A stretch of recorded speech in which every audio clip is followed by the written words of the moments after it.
पुत्र 4 प्रकार के बतलाए गए हैं। शत्रु पुत्र, महाराज इस बार किसी से शत्रुता की होगी, दूसरा जन्म लेगा आपसे शत्रुता नहीं। देखते कि महाराज पुत्र होता है उसके बाद ऐसा माता पिता से लड़ाई करने लगता है पुत्र ही नहीं, कई प्रकार के वचन बोलते हैं पुत्र लोग, माता मानते नहीं महाराज। और ऋण अनुमति पुत्र, इस जन्म में हम किसी का ऋण लिए होंगे ना, तो दूसरे जन्म में चुकाने के लिए हमको जन्म लेना पड़ेगा।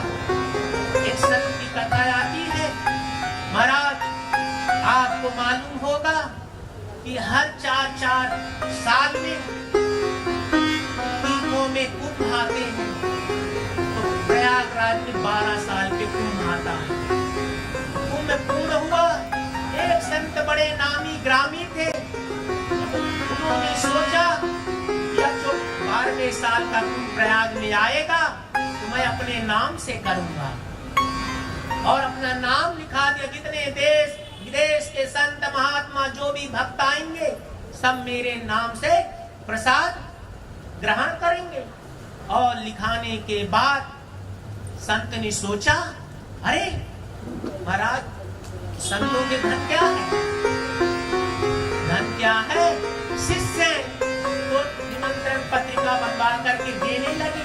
तो महाराज उस जमाने में गिन्नी चला करती थी, सोने की गिन्नी, तो किसी को निमंत्रण दिए, प्रभु आना है, ये जो कुंभ है मैंने अपने नाम से रखा है, तो कोई शिष्य 1 गिन्नी, कोई 2 गिन्नी देता। मगर पहले के जमाने में कोई तिजोरी वगैरह थोड़ी रहती थी, एक डंडी और छेद रहता था, ऊपर से ढक्कन, तो 1 दिया 2 दिया, महाराज डंडी पे डालते जाते गिन्नी, ऐसे करते करते लास्ट में एक बनिए के यहाँ संत गए। दूर से बनिया ने देखा गुरुजी आ रहे, दौड़ते दौड़ते गुरुजी आए, वाह वाह कमांडर महाराज, और डंडी जो है छड़ी ले ली, और लेने के बाद उस बनिए ने सोचा छड़ी की वजन क्यों है तो लकड़ी की, मगर हल्की होनी चाहिए, वजन क्या है। अब गुरुजी को कोई प्रीति नहीं थी कि महाराज इसमें सोने की गिन्नी है, इसे संभाल के रखूं अपने पास। महाराज बनिए ने लेकर अपने घर पे गया, प्रसाद बनवाया, प्रसाद संत ने ग्रहण किया।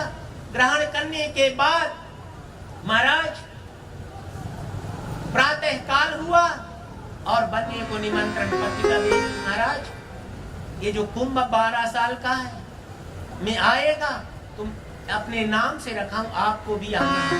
तो बनिए ने हाथ जोड़ के कहा, महाराज जी जो भी सेवा मेरे से बनेगी तो मैं वहीं यज्ञ में आकर के करूंगा। मगर रात के बनियों को नींद नहीं आई, और रातों रात महाराज जो छड़ी में गिनी उसको निकाल के लोखंड की जलवा दिया। और संत को इतना ध्यान ही नहीं कि महाराज ऐसा होगा, अपने कुटिया की ओर चले गए। और जब महाराज सोचा कि महाराज अब इतना बड़ा पुण्य करना है तो खर्चा के अनुसार करना पड़ेगा, जितना छतरा उतने पैर फैलाना पड़ेगा, नहीं महाराज तकलीफ हो जाएगी। तो महाराज कितना पैसा है उसके हिसाब से मैं खर्चा करूंगा। तो जैसे महाराज संत ने देखा खोल के ढक्कन छड़ी का, तो सोने की जगह लोखंड की गिन्नी भरी थी। अब क्या करूं? यदि मैं कहता हूं कि महाराज मेरे साथ ऐसे छल हुआ है, ये जग मानने वाला है क्या? जग तो कहेगा महाराज इतना खर्चा देके संत पीछे हट गया, झूठ बोल रहा है, यही कहेगा ना। और खर्चे के कारण अब क्या करूं? तो महाराज उस संत ने जल समाधि ले लिया, उसके कारण दुनिया के और भगवत कृपा से इस बच्चे के कोई संतान नहीं, संतान के रूप में उत्पन्न हुआ।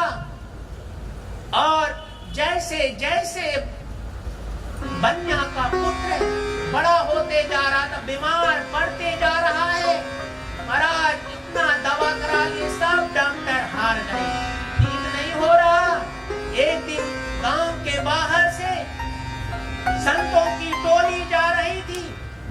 कर उनके चरणों में बनिया गया, दंडवत प्रणाम किया, महाराज कृपा करो कृपा करो।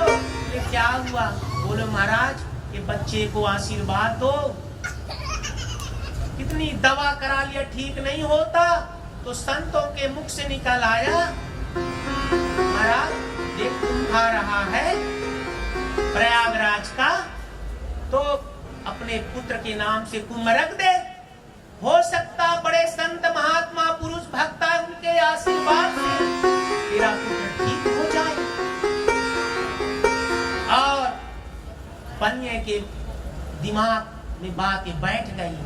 भगवत कृपा ऐसी थी, जो संत का नाम था बनिया भी अपने पुत्र का नाम रखा, और आज नाम लिखा दिया। महाराज जैसे जैसे कुंभ नजदीक आने लगा और बनिया का पुत्र ठीक होने लगा, उसके बाद कुंभ आया, कुंभ में गए, कुंभ बड़े धूमधाम से पूर्ण हुआ। उसके बाद जब अंतिम चलने की बेला आई, तो महाराज संत जो है बनिया का पुत्र के रूप में आए, अंदर जाने लगे जल में गंगा जी के। बोले बेटे कुंभ तो समाप्त हो, चलो। तब महाराज पुत्र कहता, अरे दुष्ट, तुझे शर्म होनी चाहिए